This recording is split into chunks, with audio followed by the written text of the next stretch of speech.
واش ابطال. من بعد ما حطيت لكم هذا المنشور هذا في فيسبوك قلت لكم شنو هي الحاجه اللي باغيين تعرفوها عليا، جاوني بزاف ديال الاسئله واختاريت منهم شي اسئله اللي قلال، حيت الدراري بزاف ديال الاسئله كيتعاودوا عليا. المهم الدراري تبعوا معايا حتى الاخر وما تديروا لايك الفيديو وشي متابعه باش يوصلكم اي جديد. المهم الدراري نبدا بالسؤال الاول. قال لك اسيدي يا خونا هذا اش كيعجبك في صناعه المحتوى؟ خويا صناعه المحتوى فيها بزاف ديال الحوايج. من بعد ما كدير صناعه المحتوى بواحد العام عاد كتكتسب بزاف ديال الحوايج اللي زوينين. هذه بعدا هي الحاجه الاولى. والحاجه الثانيه انا اصلا كنت كنحماق على شي حاجه سميتها صناعه المحتوى من صغري كنحماق على شي حاجه سميتها صناعه المحتوى. نمشيو دابا للسؤال الثاني واللي هو هذا. قال لك اسيدي فين ساكن؟ انا الاخوان دابا حاليا ساكن في اولوز، ولكن البلاد ديالي راه ماشي اولوز، هي كاين فيها وصافي. المهم راه البلاد ديالي الحقيقيه راه ماشي اولوز. نمشيو دابا للسؤال الثالث الدراري واللي هو هذا واللي هو فاش كتقرا؟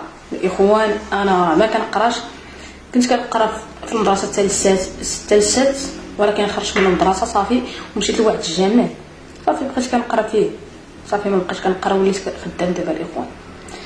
نمشيو دابا للسؤال الرابع.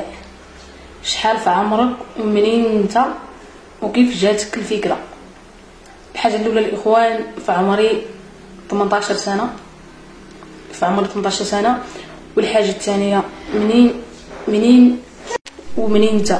انا الاخوان راه قلت لكم راه من اولوز. هذا السؤال هذا بزاف منين انت كيجيني بزاف. وكيفاش جاتك الفكره؟ صافي راه الفكره قلنا لكم كيفاش جاتني، لا ما قلتش لكم. المهم الفكره ديال صناعه المحتوى كنت كنحماق على شي حاجه سميتها صناعه المحتوى، باغي ندير شي حاجه في صناعه المحتوى. مش الدراري مولا الدراري من الاخر. وشكون عاونك دير صناعه المحتوى؟ انا الاخوان حتى شي واحد عاوني ندير صناعه المحتوى، انا اللي عاونت راسي براسي الاخوان. وكيفاش جمعتي 10000 متابع؟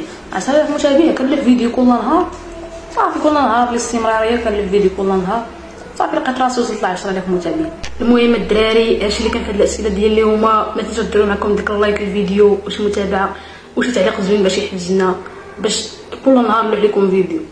المهم الدراري قررت انني غادي نبقى ندير رياكشن على الفيديوهات. المهم بالنسبه للناس اي حاجه شفتها غندير عليها رياكشن.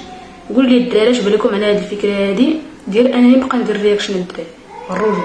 والحاجه الاخوان الثانيه ما تنساوش الاخوان تدخلوا عندي اليوتيوب راه كنلوح شويه فيديوهات. المهم غنخلي لكم لاباج ديالي في يوتيوب ها هي، وجا الاخوان دخل عندي نكملوا حتى هي 10000 متابع، راه قربنا ل 10000 متابع. المهم تقريبا شي 200 واحد اللي خاصنا باش نكمل ديك 10000 متابع. المهم الدراري قولوا لينا اش بان لكم نبقى ندير لكم هذاك الشيء ديال الرياكشن على بنت الناس ولا على المهم اي حاجه لقيتها ندير عليها الرياكشن. فهمت الدراري؟ وما تنساوش تدخلوا عندي اليوتيوب، راه ضروري الاخوان تدخلوا عندي اليوتيوب نكمل 10 راه شحال هادي وانا في ديك 9000.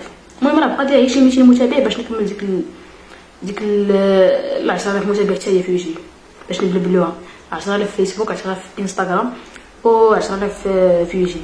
راه زاهيه الاخوان. واش اللي عندنا الدراري الله والاخوان، واللي بغى يسولني شي سؤال مرحبا به، ربي يعاون ربي.